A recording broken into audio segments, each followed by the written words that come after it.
زمونږ د تھرډ پوزیشن دی جی په بورډ مردان بورډ کې ما څنګه چې عزیر بھائی ته ووې په 1147 باندې د مردان بورډ ټاپر دی او په 1146 باندې چې کوم دی سیکنډ پوزیشن هولډر دی او الحمدلله په 1145 باندې مونږ یو. د دې دا مطلب دی چې د فرست پوزیشن نه مونږ صرف په 2 نمبر وروسته یو.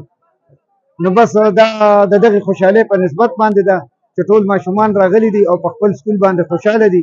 هر سټوډنټ د خپل ویلیو د خپل حیثیت مطابق بهترین سکور کړی دی. مونږ جی په ضلع مردان کې الحمدلله سیکنډ پوزیشن دی او په مردان صوابه او په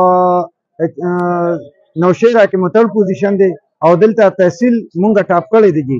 بس دا د ډیر د اعزاز خبره ده. حقیقت دا دی چې د ای پی ایس او ډیر غټ غټ سکولونه دي او دا هغه مونږ کراس کړی دي. نو بس حقیقت دا دی چې زمونږ ډیر لیمیټډ سټرنګ دی او په دغه کالجونو کې حقیقت دا دی چې فیسیلیټیز هم ډیر دي او حیثیت هم ډیر مضبوط دی. هغه مونږ کراس کړی دي او مونږ دا اعزاز د ټول د مردان نه راوړی دی.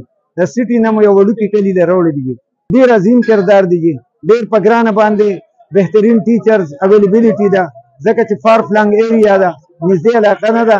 نو حقیقت دا چې ډیر مشکلات دي خو د هغې باوجود هم اچیومنټس ثابته کړه چې دغه مشکلات مونږ کراس کړل دي. چې زمونږ یو خپل فریم اف ورک دی. دا سکالرشپ ډیر لیمیټډ دی.